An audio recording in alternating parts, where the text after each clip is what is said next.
आपसे कहना चाहता हूँ, दो विचारधाराएं देश के अंदर काम कर रही है। एक प्यार की विचारधारा, एक नफरत की विचारधारा, एक कलम की विचारधारा, एक तलवार की विचारधारा, एक किताब की विचारधारा, एक त्रिशूल की विचारधारा। ये दो विचारधाराएं काम करती है। हमारे नेता आदरणीय राहुल गांधी के नेतृत्व में और प्रियंका गांधी के नेतृत्व में एक आवाज है कि छात्रों के अंदर, छात्रों के हाथों में कलम होनी चाहिए, छात्रों के हाथों में किताब होनी चाहिए, छात्रों के हाथों में उनका उज्जवल भविष्य होना चाहिए, छात्रों के हाथों में आपको तरक्की देने वाला, आपका भविष्य बनाने वाले कॉलेज होने चाहिए। एक तरफ भारतीय जनता पार्टी के नेताओं की आवाज है कि छात्रों के हाथों में त्रिशूल होना चाहिए, छात्रों के हाथों में डंडा होना चाहिए। जब जब छात्रों के हाथों में डंडा और त्रिशूल और तलवार देने की बात की गई है तो कांग्रेस पार्टी के नेतृत्व ने छात्रों की कलम को ताकतवर बनाने का काम किया। ये तय आपको करना है किस विचारधारा के बीच में आप जाओगे, किस विचारधारा को।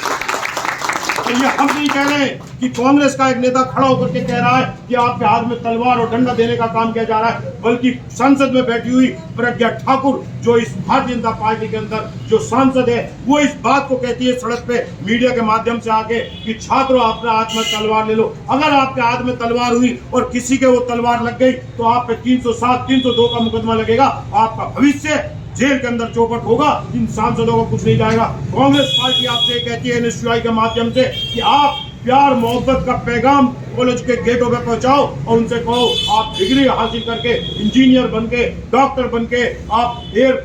एयर पायलट बनके सेना में जाकर के इस देश के भविष्य की नींव का निर्माण करें। आप प्यार मोहब्बत काम करें, आपको कोई गाली बके नजरअंदाज करके निकल जाए, आपके हकों को कोई मारने का काम करे, पुलिस में जा करके उसकी कंप्लेंट करके अपने संवैधानिक ताकत के साथ लड़ने का काम करे, तलवार और डंडा हाथ में रखने वालों का विरोध करे, तलवार और डंडा हाथ से छोड़ने का काम करे, कलम हाथ में लेके चलने का काम करे। हम गांधी के विचारधारा को मानने वाले, हम कांग्रेस की विचारधारा को मानने वाले, हम सरदार वल्लभ भाई पटेल की विचारधारा को मानने वाले, हम भगत सिंह की विचारधारा को मानने वाले, हम क्रांतिकारी सुभाष चंद्र बोस की विचारधारा को मानने वाले। जिन नेताओं का नाम आज भारतीय जनता पार्टी लेकर के चलती है, वो सारे नेता आपको याद होना चाहिए कि वो सारे नेता भारतीय जनता पार्टी के नेता नहीं थे, वो सब कांग्रेस के नेता थे, वो कांग्रेस के राष्ट्रीय अध्यक्ष रहे।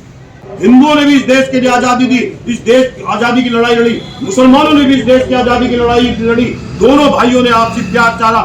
फैला करके एक दूसरे के गले में, कंधे में हाथ डाल करके और एक दूसरे का बाजू पकड़ करके अंग्रेजों के खिलाफ लड़ने का काम किया। अगर अंग्रेजों के खिलाफ लड़ने का काम कोई नहीं कर रहा था तो उस टाइम भारतीय जनता पार्टी, जो आरएसएस की, जो जनसंघ की, इनके नेता अंग्रेजों की मुखबिरी करने का काम कर रहे थे। ये आपको समझना पड़ेगा, सही इतिहास पढ़ना पड़ेगा, व्हाट्सएप यूनिवर्सिटी से बाहर निकलने लगेगा। जब आप ये सही इतिहास पढ़ोगे तो आपको पता चलेगा कांग्रेस ने इस देश को बनाया है और दूसरी विचारधारा ने इस देश को तबाह किया है। मैं फिर से आखिर में अपने बात को खत्म करने से पहले सलमान मंसूरी जी को और आप सभी को बधाई देता हूं और ये आपको वादा करता हूं कि आपके संघर्ष में, और आप जब छात्रों की आवाज उठेगी, आपके संघर्ष में उत्तर प्रदेश कांग्रेस कमेटी की तरफ से माननीय मंत्री जी और माननीय अध्यक्ष विजेंद्र यादव जी के नेतृत्व में आपके साथ खड़ा मिलूंगा। जय हिंद, जय भारत, जय कांग्रेस।